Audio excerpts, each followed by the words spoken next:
நம்ம வாழ்க்கையில பெரிய பிரச்சனை எதுன்னு தெரியுமா? அதிகமா பேசுறது தான். கோவம் வந்தா உடனே பேசிடுவோம். யோசிக்கவே மாட்டோம். அப்புறம் தான் வருத்தப்படுவோம். அந்த வார்த்தைய சொல்லாம இருந்திருக்கலாம்னு தோணும். அதே மாதிரி சந்தோஷமா இருந்தாலும் எல்லாத்தையும் எல்லார்ட்டயும் ஷேர் பண்ணிடுவோம். ஆனா எல்லாரும் நம்மள ஒரே மாதிரி நெனைக்க மாட்டாங்க. அதனால தான் சொல்றேன்.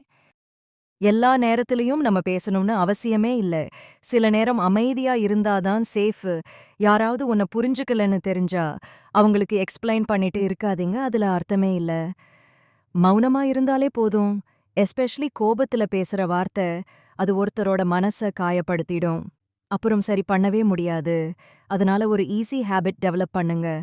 Think, speak. பேசுறதுக்கு முன்னாடி யோசிங்க, இப்போ பேசலாமா? இது யாரையும் ஹார்ட் பண்ணுமான்னு. யோசிச்சு பேசுங்க. நீங்க இத ஃபாலோ பண்ணீங்கன்னா, உங்க லைஃப் ரொம்ப காம் ஆகிடும். அன்னெசசரி பிரச்சனைகள் குறையும். மௌனம் வீக்ன்னு நெனைக்காதீங்க. அது ஒரு ஸ்ட்ரென்த். பேசாம இருக்கிறது சம்டைம்ஸ் பெஸ்ட் ஆன்சர்.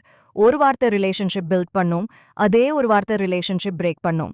அதனால கேர்ஃபுல்லா பேசுங்க. இனிமேல் ட்ரை பண்ணுங்க. அதிகமா பேசாதீங்க. சரியான நேரத்துல மட்டும் பேசுங்க. இந்த வீடியோ உங்களுக்கு யூஸ்ஃபுல்லா இருந்தா லைக் பண்ணுங்க, ஷேர் பண்ணுங்க, சப்ஸ்கிரைப் பண்ணுங்க.